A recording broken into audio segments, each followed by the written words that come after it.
Hello, and welcome to another episode of the Horn Call Podcast. My name is James Bolden. I'm the publications editor for the IHS, and for the very first time, I'm a co-host. We're really excited for the first time on this episode to welcome our new co-host for the Horn Call Podcast, Kate Warren. Hey, Kate. Hi, James. We have a really interesting episode for you today. We interviewed Scott Leger, and he talked about some amazing things, and what I took the most out of it was how he discussed work-life balance as an active early career professional, a father, and a husband. Yeah, and I second that. And what was interesting to me, and we were just talking about this before we started rolling on this intro, is we were asking him, how do you do all these things? How do you make it, quote, so perfect? And Scott was very quick to point out that he is 100% okay with not being perfect at everything. And I think that's especially in the hustle and bustle of life these days with everything that's going on, it's easy to think that personalities like Scott and like yourself, you're very active online as well. It's very easy to think that, oh, these people are living the perfect life and everything is, super awesome 1,000% of the time. And it was encouraging to me to hear Scott, do away with that myth. And that's important for our listeners too. Absolutely. Are you ready to boost your audition results? Accompanied orchestral excerpts for horn is an outstanding excerpt method designed to help you improve your musicianship, intonation, and rhythm. It will build precision, confidence, and consistency. Created by Jeff Kirshen, retired member of the Philadelphia Orchestra, this method is available from jeffkmusic.com. That's JEFFK music.com. Order today. We're also really excited to be expanding the scope in which that you can listen to the Horn Call podcast. So as of today and all future episodes, you can now watch our interviews on YouTube. Okay, so without further delay, here is our interview with Scott Leger.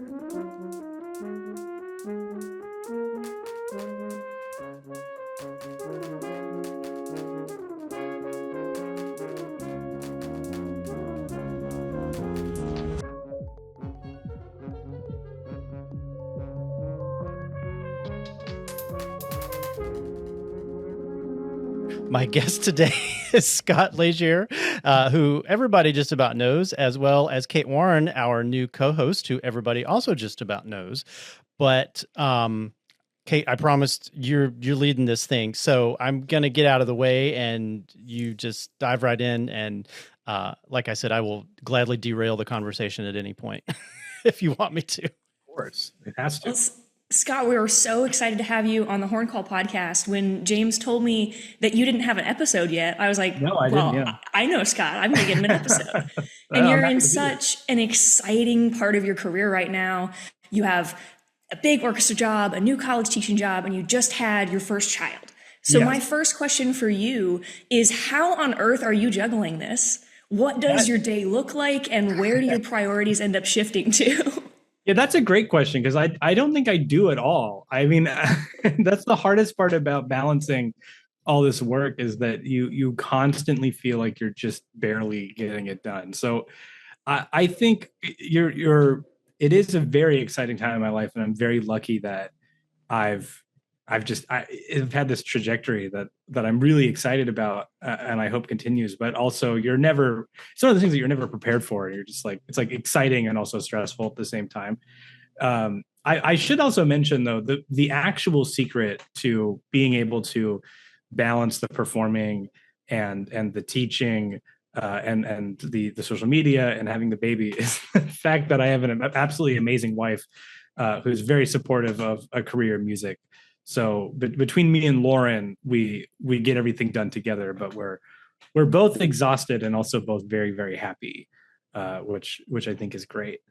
I remember this story, if I can just tell, because I was doing a masterclass a couple months ago, and someone asked me something to this effect of like, what is it like to do all this stuff? And I had this moment where I was flashed back all the way to my freshman, like undergraduate auditions, where I was auditioning for a big conservatory, big school. And the professor asked me, like, what do you want out of a career in music? What do you want to do? And I looked them right in the eye and I was like, well, actually, I kind of want your career, to be honest. I want to be playing full time in a big orchestra. I want to be teaching at a conservatory, and I want to have time to be able to travel and perform as a soloist and do recitals and do social media. And well, not at the time social media, but what would eventually become social media, like be sort of a figure in the community. And unfortunately, this professor kind of laughed at the idea and was like, "Well, you have a lot of work to do before you can get to where I am." And I was like, "That's fair, but I will do it."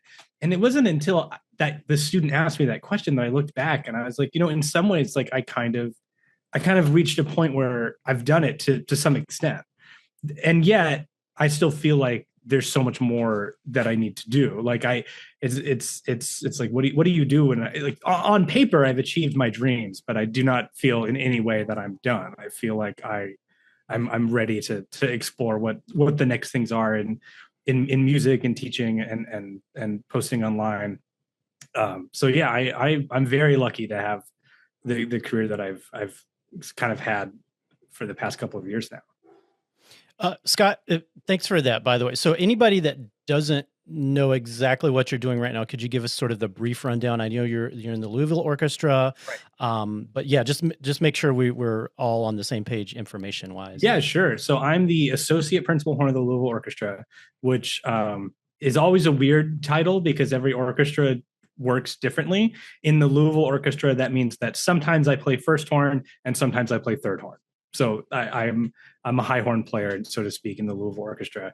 And I've been on, this is going to be my second year coming up, being adjunct faculty, at the Cincinnati Conservatory of Music. So on Mondays, I drive up to Cincinnati, which is actually not that far from Louisville. It seems like it's that far because people don't necessarily know the geography of the Midwest very well. But it's close enough that I get to do that once a week and teach there. And then what people probably know me from is the social media that I do. So I post regularly on TikTok, Instagram, and YouTube, as much regularly I say, but we'll probably get into periods of activity and also periods of just relaxing a little bit too.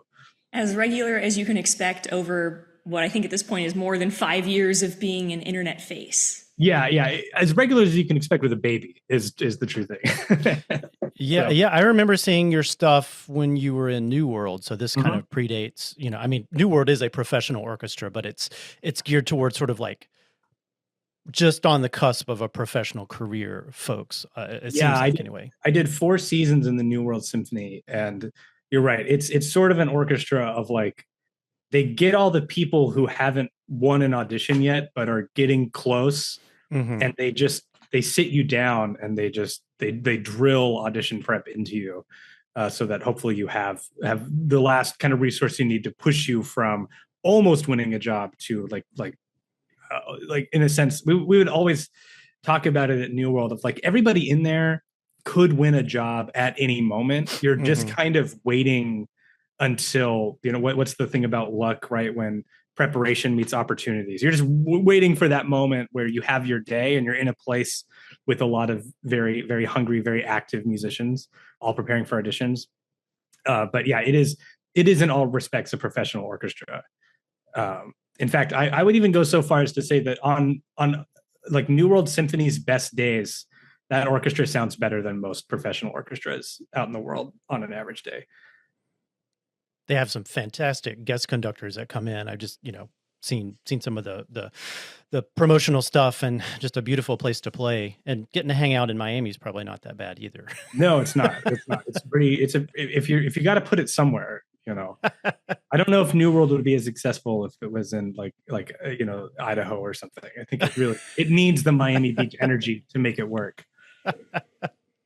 Now, Scott, remind me, I think some of what got you originally towards the social media career that you have now was some of the work that you were doing at New World. I remember you were doing some of their like promotional videos. Am I correct there? Yeah. So my whole interest in social media, I mean, really I got into this because my COVID project was learning how to record and edit recordings and produce recordings and stuff.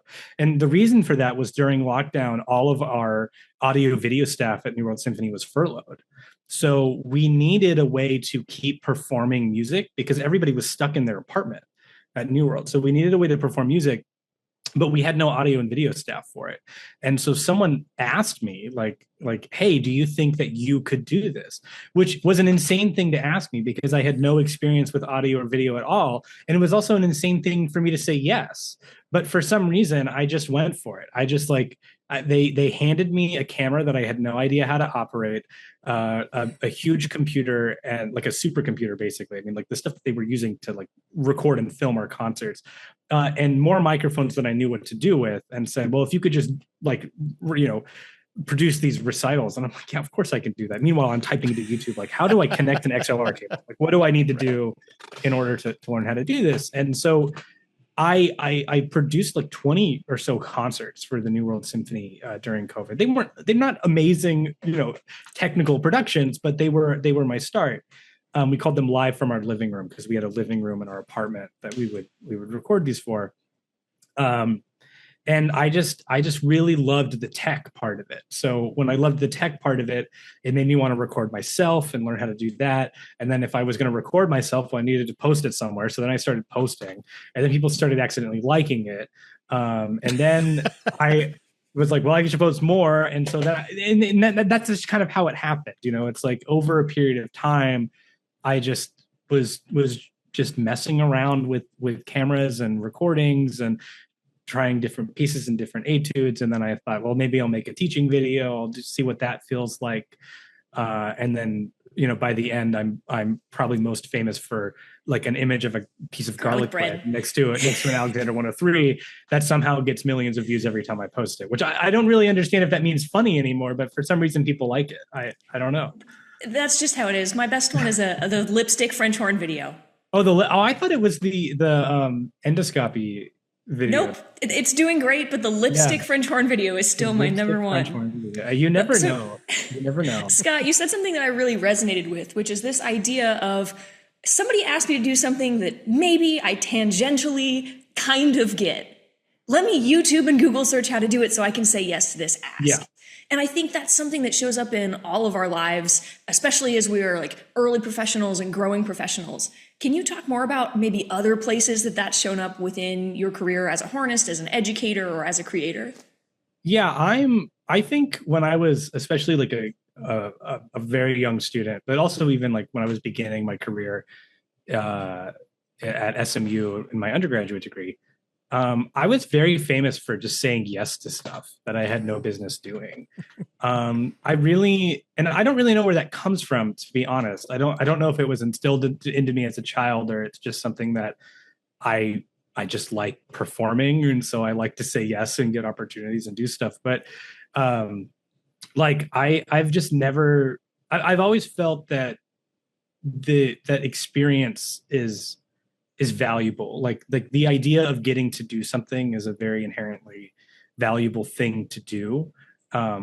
And so if someone wanted me to perform a new piece on the recital, or play a solo on something, or arrange a piece of music, or go teach. I taught clarinet lessons for a while because the school didn't have clarinet, and I was a music ed student. So I was like, yeah, I'll do that.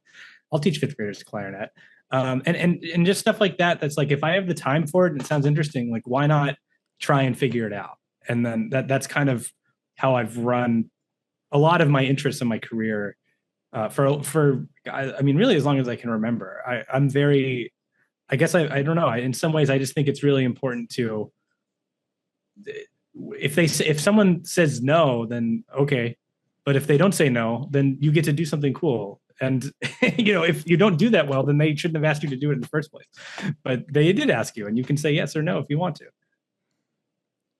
Oh, I love that. And I love that. I think I don't want to speak for anybody but myself, but there's a certain amount of imposter syndrome that comes with any kind of new endeavor. And I think your attitude of just going for it is such a positive one. I think that's a really good message for people to hear. Yeah, I think everybody should just be putting themselves out there all the time. There's really I haven't found a downside to it. I'll tell this story that I think is really insane considering what I'm doing now. But when I was a freshman at SMU, I remember I took this. They would do these classes where they would get all the arts majors in a room, and we always were a little cynical about it because we thought it was the class where it was like the class should have been titled like how to give up on your dreams 101 or something, because it was the class where they got us all together and we're like, okay, so once you don't get what you want, here's what you need to do in order to make money and survive. And one of the things I remember distinctly in that class, because this was, social media was a new thing, like Instagram was still only pictures at this point in time. So they said, like, you should not post any recordings of yourself playing online because you should never give away content for free. Well, they didn't use content at that time, but that's what we would call it now. You can't give away content for free. And also, what if someone hears you and doesn't like it? Which is an insane idea to me as a performer of music. Like, what if someone hears me? That's the whole point. The whole point is to be heard. That's why we're practicing so hard, so that when people hear us, they like what we have to say and that we're communicating correctly. The whole point is to be heard. And so I always remember that, because even in that class, I think they made the fatal mistake that art is in some way not ready to be shared until it's finished. And I think it's perfect. Yeah. And for me, it's like, no, art is meant to be shared all the time. If you have something to share, you should share it. And there's obviously ways to do that more effectively than other ways. And there's ways to do it that's more entertaining or more interesting to an audience than other ways. But just the idea that like you have to wait until you're ready to share something, I don't think that's true at all. I guess you don't like it. That's sad. You might leave a mean comment, and that's disappointing when people do that. But truthfully, it's like, okay, you didn't like it. It might not have even been for you. This is the other part of it.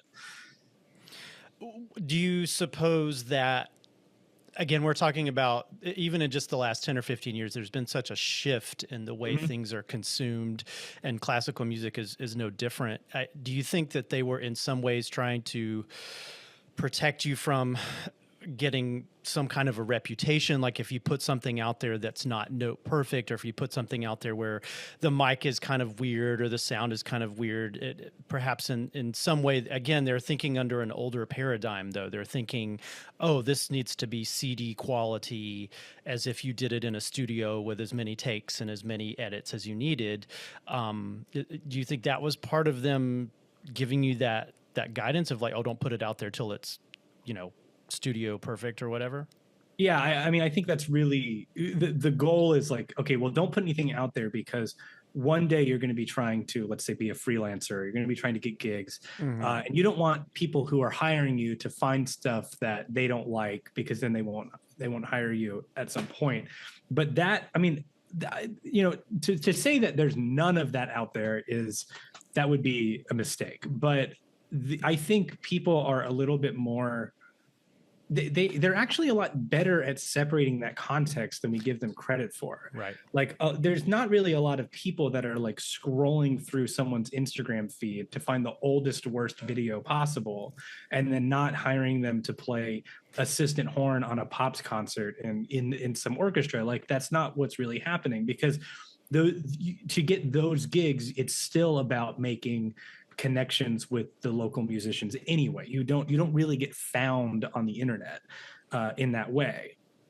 But what you can do on the internet is create a sort of a space to like share whatever your thoughts are, or whatever music that you want to make. And if that resonates with different people, you can kind of like create an audience out of that, which is the basically, in other words, to put it simply, I'll tell another story. When I started posting, I'm just gonna name drop Jen Montone. I hope she's okay with that. But I would get so excited when I started, and I still do. But I would get so excited when I started posting if Jen Montone liked one of my videos, because I had worked with her at New World, and I think her playing is fantastic. I think her teaching is fantastic. She's just an amazing person. And so it meant a lot to me when she would like my stuff. However, at some point, I had to realize that I was not making videos for Jen Montone. I was making videos for people, you know, younger than me at a different stage in life than me, who I suppose in some ways look up to me. So it doesn't, as much as I love that Jen Montone likes my videos on a time, they're not really for her. I'm not really performing to get her opinion on my playing. I'm performing for other people that either I want to introduce as clients to, like lessons that I want to teach, or that I just want to enjoy my videos because they're the audience for them. Mm-hmm. Yeah, well, and I would say that not all of your videos are like super serious. Here's how to play the horn. I mean, there's and Kate as well. Like I love the, I don't know, there's seriousness about your craft. Obviously, it's all, both of your things are really well produced. Everything looks great. It sounds great, but then you don't take yourself so seriously that it turns people off. If I'm describing that the right way, you seem to be having fun doing what you're doing. Yeah, that's really my that's my top line thesis for what I'm doing, is that I just want people to see someone having fun playing the French horn and having fun playing classical music and enjoying it. Especially in some ways, the high horn stuff that I do, like, I think a lot of people have really negative associations with high playing. They find it really stressful or impossible. And I suppose it could look like I'm showing off all the time, but I do like the idea that, like, I just pick up my horn and just play a bunch of high notes and I just have a good time with it. And like, yeah, I need to do an arrangement of Mahler 1. Well, if there's a high E in that, well, I got to play a high E, and I just do it and I move on. And so, like, I think it's really important to see someone interacting with the horn that way, because when I was growing up, it was, the horn is very difficult. It's very serious. You have to practice 4,000 hours to play an A in tune. And then once you do, like, maybe you can play the opening of Schubert 9 without missing a note. And if you do, you're amazing. And it's like, no, actually the French horn is a really fun instrument that can sound cool and has a lot of good stuff for it. We don't need to, in fact, not taking it seriously will probably improve your technique in some respect. Like, not holding on to every single note as if it's the most important note in your life. Mm-hmm. Yeah. You do a really great job online of taking away some of that stigma of, oh, these are high notes, they're scary, or they're hard, or they're unachievable. Especially with, like, these videos that you're talking about of just picking up the horn and going, yep, I wrote this arrangement. Oh no, I have to play a high note. Oh no, I have to play a low note. It's in there. It's in there. Yeah, in the low note too. Like, the idea, my least favorite paradigm that still exists is that people think that there's high horn players and low horn players. And you see, like, I mean, there are definitely people who specialize, but even the people who specialize, like, come on, like, they can rip it in either direction that they need to. You know what I mean? And so I like to just, I don't know, I just like to play the whole range of the horn and use the entire instrument to make these silly videos that take me way too long to make. So you've already kind of started talking about this idea of why you are creating now and how you are serving a certain audience. One of the other questions that I had for you is, how has content creation changed over the course of the half decade that you've been doing it? How is its role in your life, and how is its role in the community you're trying to reach changed? Well, not to be a downer, but AI has really changed the name of the game in terms of online content. And there's other things too that have made it not, it's like, on the one hand, it's not quite as it's not like the Wild West fun it used to be. When TikTok started during COVID and everybody was just making nonsense all the time, and we were all on our phones, we didn't really feel that bad about it, because, like, what else were you going to do during those couple of years? Like, so that, like, but then, as, like, for example, TikTok introduced the TikTok shop, that really kind of, like, changed how you're supposed to make content in an unfun way. And then YouTube is now finally this week going to start banning AI content. But, like, when generative AI started taking over last year, you're always competing for attention on these apps, and the more garbage there is on the app that has nothing to do with classical music, nothing to do with horn, the harder it is to feel like you're making an impact, because you're competing with this you're competing in an environment, in a medium that is very powerful and can connect with people, but also has these like dark alleys that are filled with AI slop, as it's called. And so I think that relationship of like at the very beginning, it's very exciting. You have a lot of energy. And also at the time when I was at New World in Miami, I had the support of the New World Symphony to like make content. I had people that were helping me workshop stuff. I had a lot of musicians around who were excited to help. When I transitioned to professional life, I'm now quite literally doing everything by myself all of a sudden. And the orchestra I'm in, as much as I love the Louisville Orchestra, and I say this as somebody who's on the orchestra committee for the Louisville Orchestra, I have a union and a lot of rules that I have to follow about what I can do, both online and with my other orchestra colleagues. So as I've gotten older through my career, what kind of content I have the energy and the time and also the ability to make has changed. And so you'll see that in my content that one of the things I stopped doing, for example, was recording multiple videos and then doing like the mosaic of like 8 horns, 9 horns in a video. Because it just took too much time. I needed to save time. So I just I just put me playing the important thing, that'll be the main video, and then I'll put the score of the music in there. Like something that like it doesn't change the concept of my content, but it changes my workflow to make it a little bit easier. So you spoke very briefly in there when you were talking about AI, about trying to make a difference, make an impact. Would you say that is still your primary goal, or that was your original goal? I think that's still my primary goal, in the sense of like, I want to make things that are valuable to people, that don't just feel like I'm wasting their time on the internet. And that means very different things. Like I think, for example, I think humor is valuable. I think making jokes about our industry and our job is very important. It's very important to not take ourselves so seriously. And so, do those have like value in terms of like they're making people like, I don't know, like intrinsically care about classical music so much? I don't know, but they probably do at least help people enjoy classical music. But you compare that to like, whatever, there's all sorts of nonsense that you can see on there. One of my favorite videos that actually did not do very well, and it didn't do very well because it was flagged by the Instagram content as being what they call like I can't remember the word for it is, but basically lazy content. Was I took the like Minecraft parkour AI stuff. I don't know if you've ever seen these videos. And That's not the part of the internet I live on. Yeah, they're terrible. Don't watch them. But they usually have some like AI voiceover, like reading a Reddit post, or they used to have like a Family Guy clip playing on top of them or something, like Subway Surfers do that. And what I did is I put my recording of Schumann, Adagio, and Allegro on top, and then I put the Minecraft video on bottom to kind of be like, this is the only way that I can get people to watch this video. That's funny. And I thought it was a good joke, but Instagram took it down, so no one got to see it. That was probably not a very like meaningful video. But like when I was doing the short call series of like teaching people stuff, I really love doing those. I always keep meaning to go back to doing those. I need to do those again.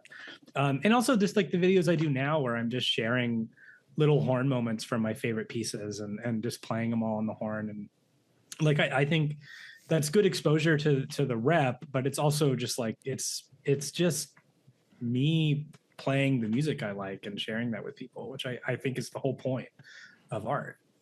Mm-hmm. You also mentioned having some limitations based off of your union contract of what you can and you can't share. And so when I was touring with Blast, we essentially had an NDA. And I could put nothing up that we did in Japan and nothing we did in our show behind the scenes at all. And everyone was, where's the Blast content? Where's the Blast content? And I was like, I'm sorry, I can't do an it. NDA. I can't take my phone out in rehearsal. What aren't we going to see on Scott Leger Horn that maybe you wish you could share with us? Unless I get some permission to do this, and it would require an insane stroke of luck. But you're never going to see me with my phone on my stand in the middle of rehearsal playing some horn excerpt. That will never happen. The closest I got was sharing a clip of me premiering a new horn concerto with the orchestra that I got to share one time. That's all I get to share. I have or at least I should say it exists out there. I wouldn't say I have it or don't have it. A recording of me doing the Shostakovich cello concerto with Yo-Yo Ma. And not to toot my own horn, I nail it. And in the clip that that has been shared with me that I cannot post has me. It's like I'm perfectly in the frame. Yo-Yo Ma's perfectly in the frame. We're in tune. We're together. It sounds good. It's probably the best playing I've ever done in my life. In fact, my 10-year review interview was right after that concert, that felt good. But I can't share it. I'm never gonna get to share it. It's never gonna be anywhere. There's a good reason for it, which is of course like you have to respect all of the other musicians who are a part of that video that did not necessarily consent to being recorded. You would have to get their consent to be recorded. Then you would have to, the copyright is now owned by the orchestra, so you have to get permission. It's a whole thing.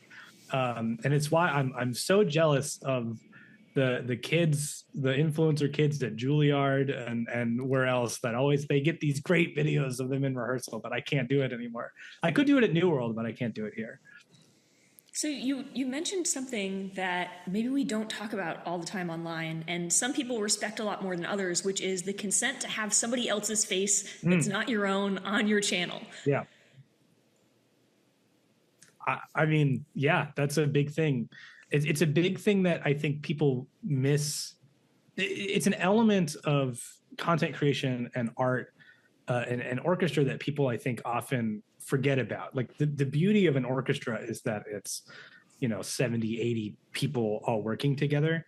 And, there's no such thing as a true solo. Like there's very few of them actually in the orchestra.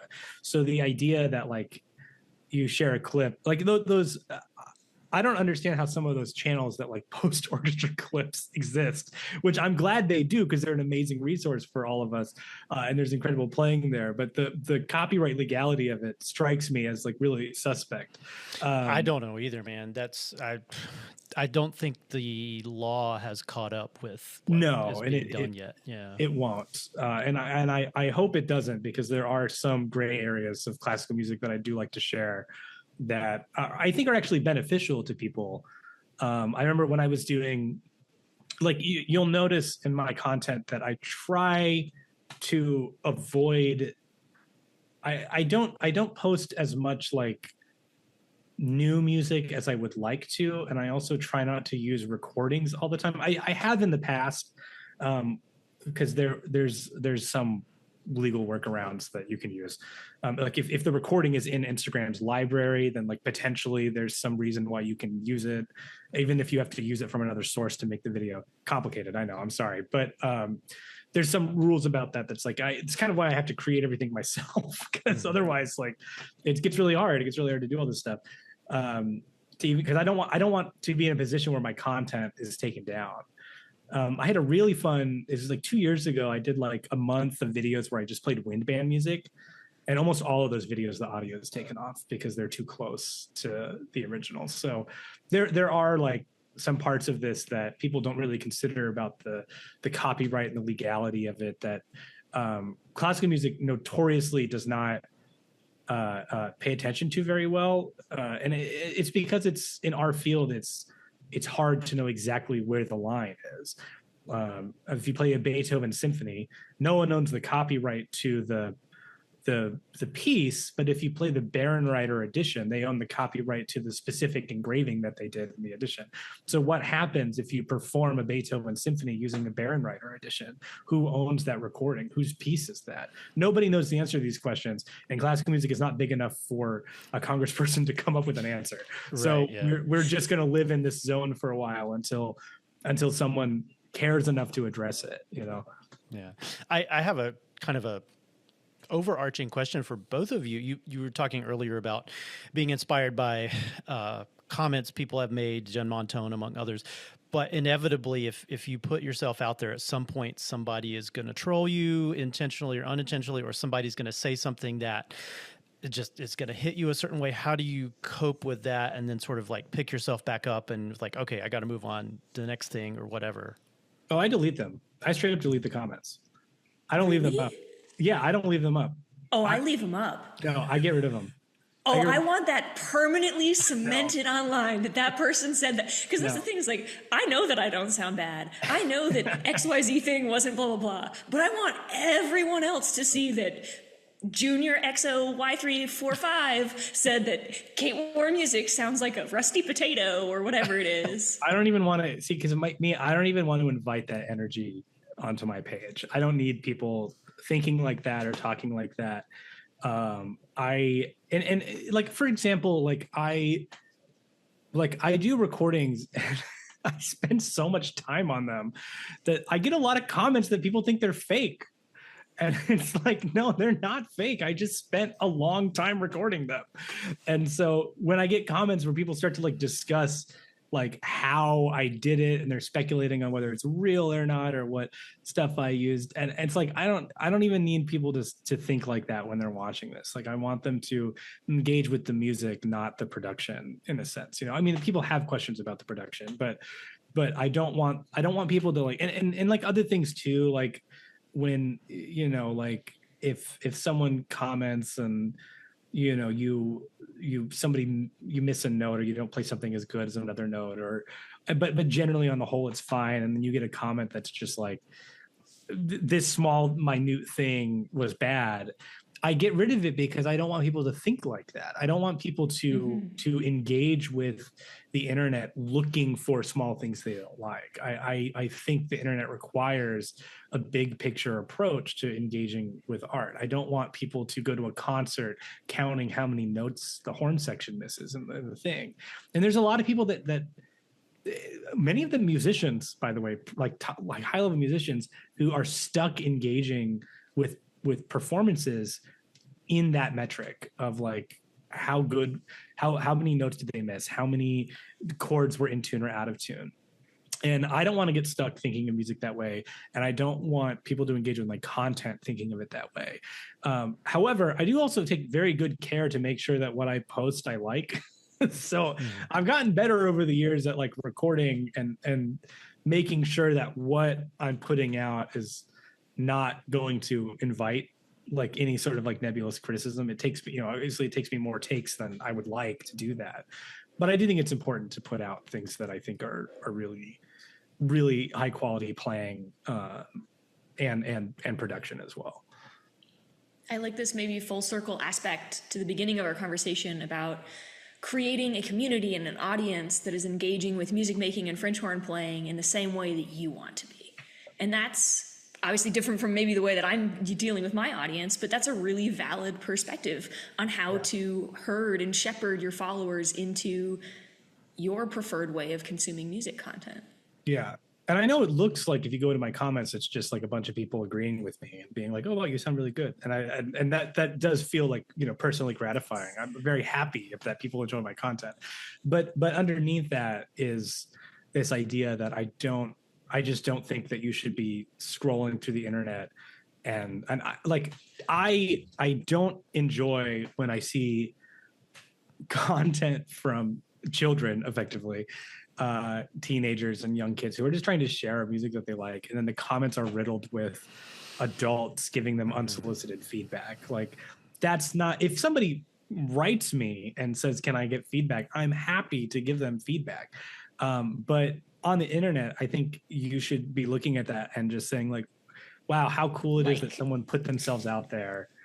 I like the options. The only three options for me for engaging with content, well, four actually, I should say there's a fourth one, is either one you like and you move on, you don't like and you move on, you also comment and give support if you really like it, and the fourth one is, if the context is correct, make a funny joke, which is my secret mission, by the way. You'll see me in a lot of things on the like other posts. I'm always trying to get the top comment on every Instagram video I pass by. That's like my hobby, is going through classical music meme pages and trying to get the top comment. But it's your fifth job on the list. Yeah, it's my fit. That's my the other ones are my job. That's my hobby. My hobby is trying to be funny. I don't know if I'm good at it, but I try. I was going to ask, and I know you've touched on this throughout our discussion today, but to Kate's very, very first question about how are you making this all work? Are you the kind of person that's like, okay, from 8 to 9 a.m. I work on my content, and from 9 to 10 a.m. I warm up? Or is it more of a loose kind of thing? It's long as you get X, Y, and Z done from day to day, you're good. I'm always curious how, because I know how different people are and how different people's brains work. And I think it's interesting to, to hear your strategy for it. Yeah, I wish I had a better answer for you than I'm winging it constantly. That's totally valid. Unfortunately, I'm winging it constantly. I wake up and my schedule, I mean, see, it's interesting because I'm at a new spot in my thing. So like, if you had asked me this question a year ago, I'd be like, I have a newborn baby. I practice whenever I can, like literally any seconds that I have, which is not many seconds. I'm getting the horn out with a practice mute. I'm just trying to play a scale. And that was a period of time where I was not posting very much. My posts were basically like, I have a recital coming up. Here's a little excerpt from it. I hope you're there, because otherwise you're not going to hear anything else from me. Or like, if I can make a meme in 20 seconds, I'm going to make a meme and post it and get out of here. Like, so that, but a year later, my son's now in daycare. He's in full-time daycare. So, okay, great. That means I have a lot of time back. It's a lot of time I'm paying for, but it's a lot of time back. So now my practicing can be a little bit more scheduled, especially in the summer when I'm not working. I can drop him off at daycare at 8 o'clock.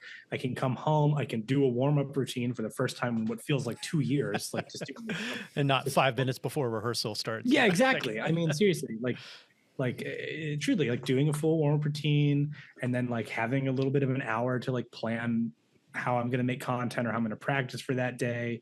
What do I need to do? What do I want to do? Writing scripts again, like sitting down and actually like writing and editing a script. I did 2 videos for, I did a video for Paxman because I bought a Paxman horn. I did a video for Tado Mutes because Tado Mute sent me a mute, and I actually got to sit down and like write a script of like what I'm going to say. This is incredible. I love it. So it was like that kind of stuff. That aspect of it comes back when I have more time. So like basically the more time I have, the more planning I actually do. But the less time I have, actually one of the first things that goes is the ability to plan. It's kind of like improv. It's like, I'm just going to pick up my horn.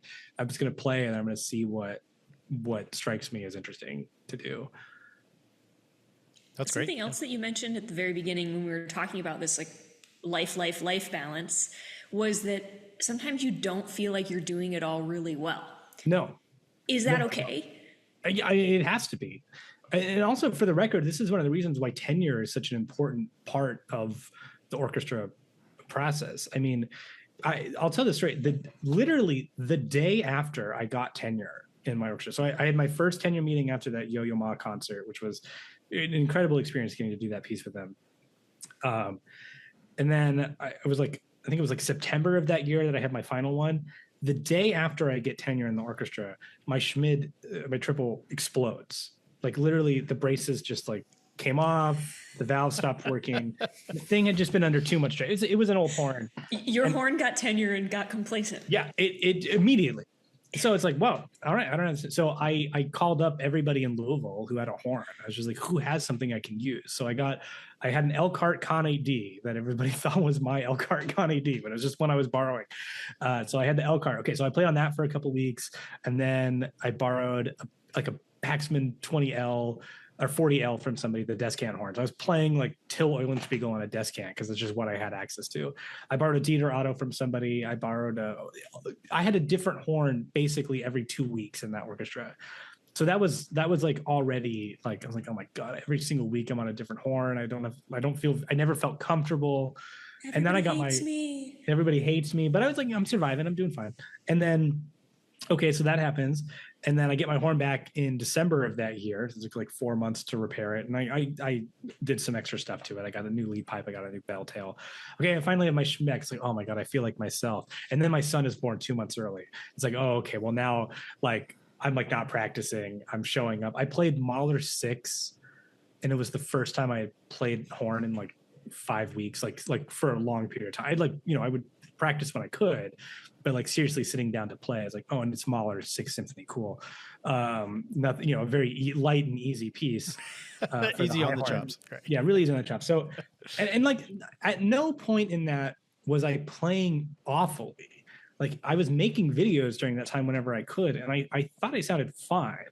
But at no point in that period of time did I feel great about it, you know. And then I'm raising my son, and I'm traveling to do recitals while, you know, in the meantime, and like trying to figure out when I'm going to practice. And it's kind of like, I do have very high standards for myself in my playing, and I do feel bad when I'm not meeting them consistently. But I also have to be realistic about what I can achieve and when I can achieve it, because the priorities in my life are not, can't be anymore that the quality of my horn playing is the number one thing in my life anymore.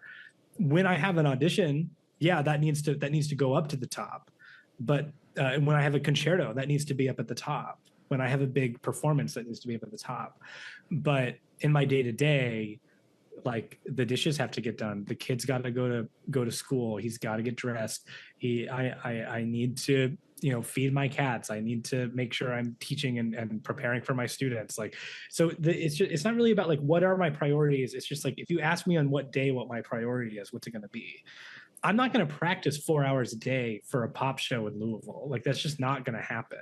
I'm going to practice as much as I need to make sure I can play the concert and have a routine that keeps me in good enough shape that I can realistically perform the show. But when we do Bruckner 4, you bet I'm going to be practicing like a whole bunch to make, because I want that to be as good as possible. When I'm doing my concerto, I want that to be as good as possible. So yeah, it's really, I think it's just about shifting your priorities and being very flexible about what you're prioritizing, rather than saying like, this is my number one, this is my number two, and I will always do it in that order every single time.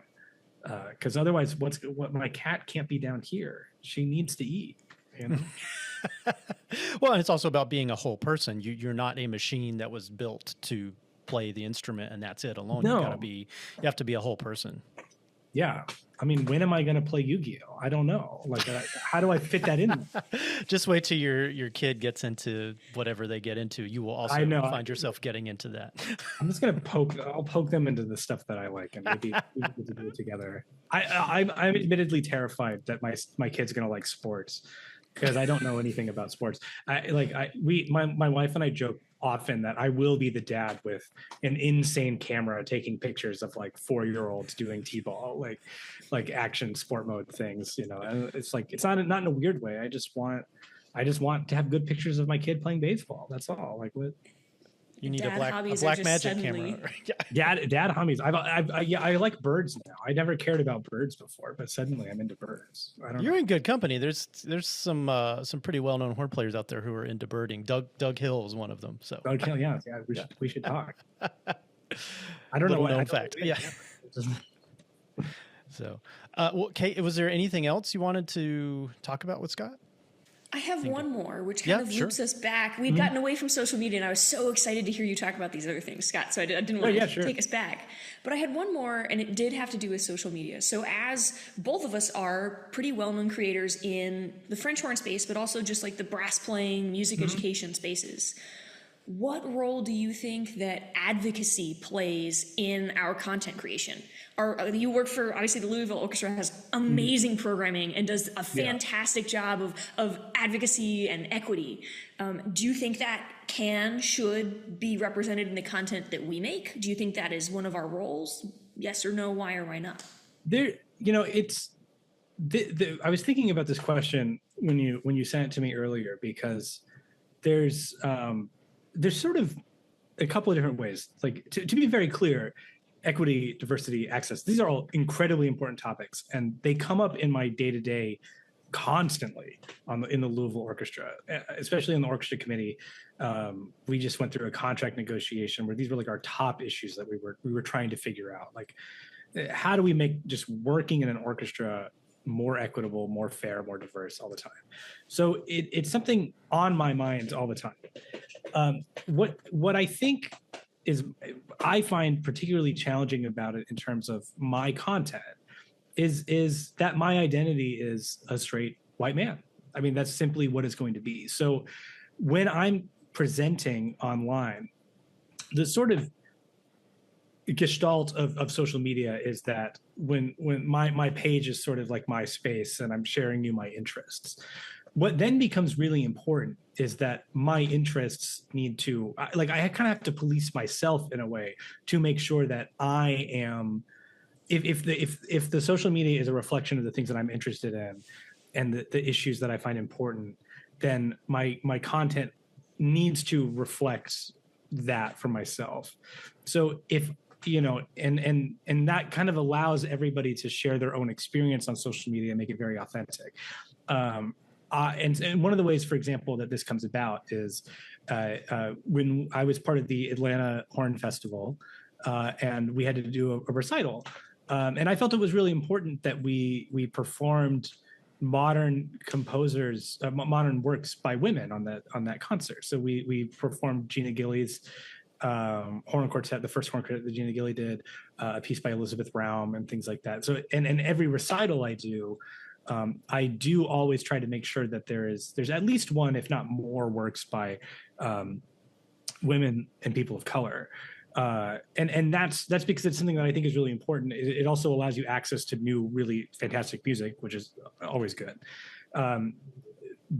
The other half of this that is so challenging in social media and in orchestras, and people that program for orchestras know how hard this is, which is that in social media makes it very visible with like light counters and view counters and things like that, which is that you have to also create art and present things that are resonant to your audience as well. The issue is that sometimes our audiences know exactly what they want.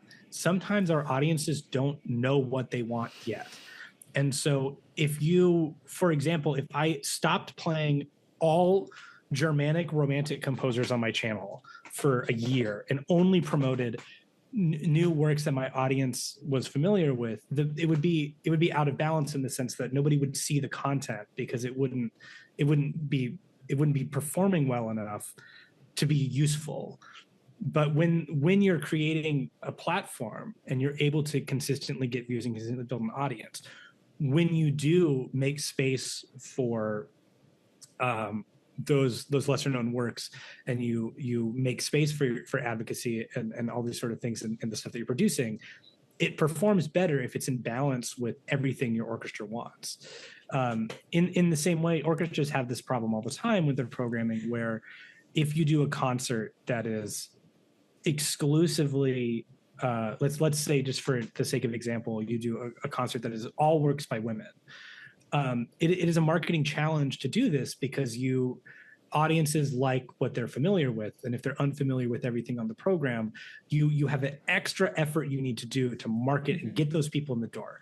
Not that it's impossible, not that it shouldn't be done, but that it does take more resources marketing to do that. And that creates a couple of economic issues that orchestras have to consider every time they do one of these. But if you build an audience, like I think the Louisville Orchestra has done, where that is not an unreasonable thing for them to expect coming to your concert, then when you do that, it doesn't feel like it's out of nowhere, and it actually meshes well with the rest of your orchestra's programming. There was a shocking thing. I can't remember what concert it was, but it was like we every single year we do a concert where we premiere, like the entire thing is world premieres, and it's one of our classic main series concerts to premiere 4 new pieces of music. That's an insane thing for an orchestra to do. Mm-hmm. But it's important for us to do, and every year we're able to get more people to show up for that. Yes, a couple weeks earlier they enjoyed the big Alpine Symphony or the Mahler Symphony we did, but then to get those people to say, actually, we think this next thing is going to be just as good. It's not like a weird off-putting thing that we have to do to get a check mark. It's part of our identity.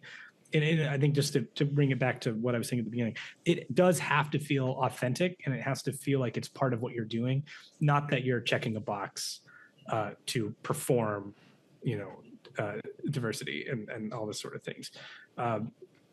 I don't know if I'm not really entirely sure if I'm nailing it every single time I do it, but it is something that I think about constantly. And I think it's in some ways it's easier to do in my real life than it is online, because I don't know. I just, like, in real life, I'm around people that are talking about this all the time. And online, again, it's just me policing myself, which is it's important, but it is very vulnerable and introspective to try and, catch yourself.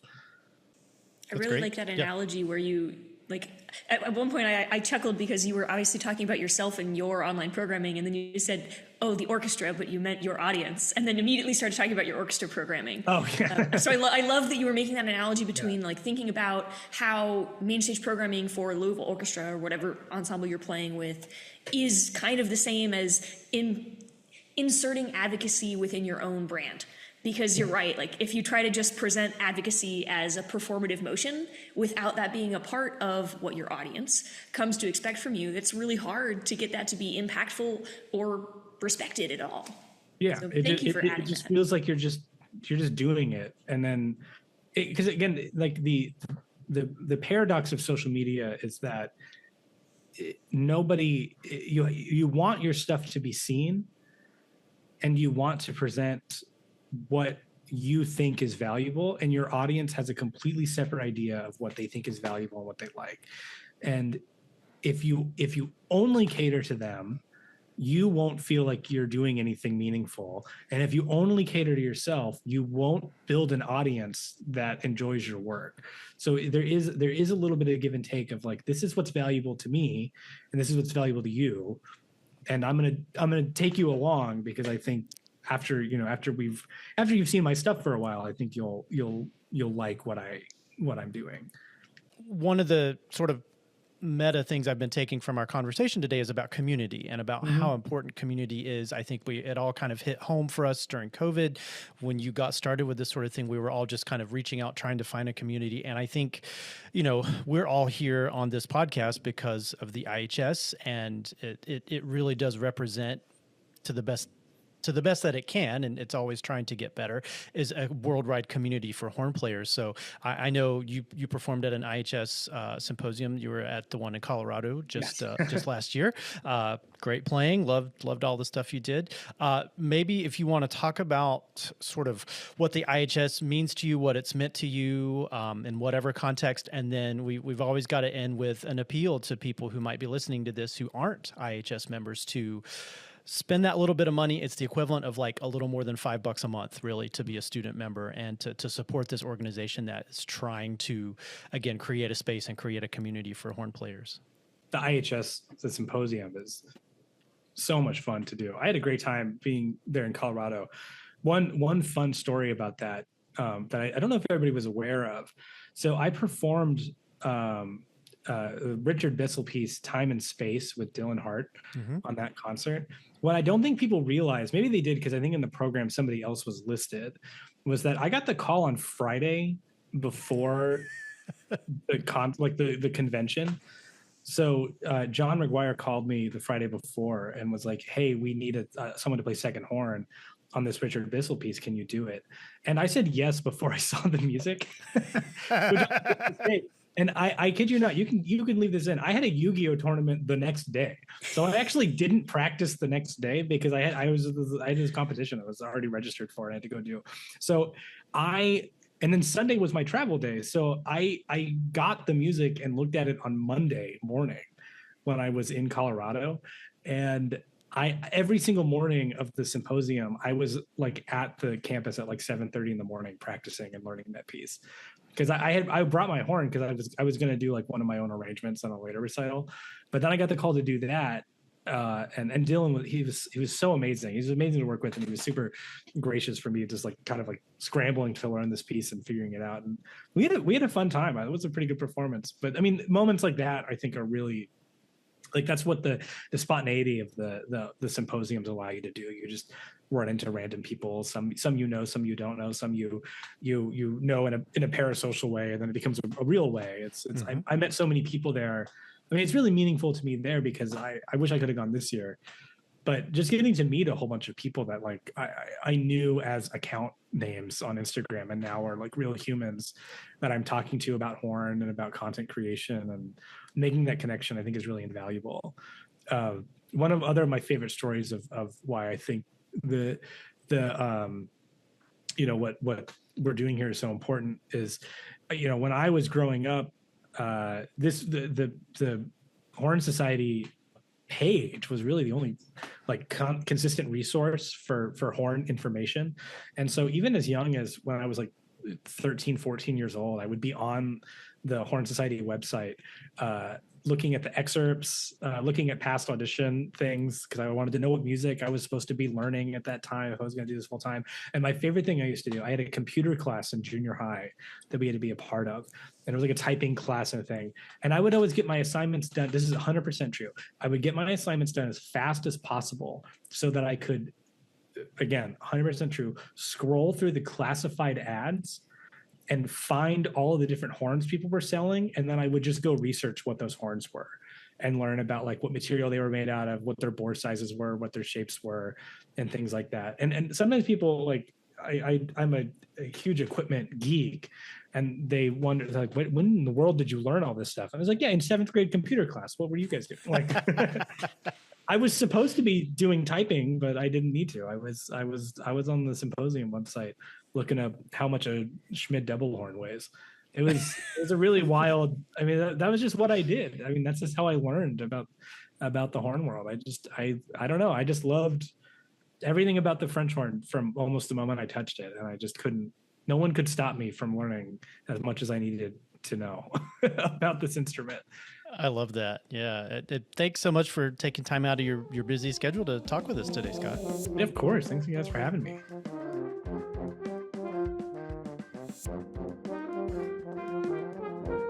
The Horn Call podcast is the official podcast of the International Horn Society. The views, information, or opinions expressed during this series are solely those of the individuals involved and do not necessarily represent those of the International Horn Society.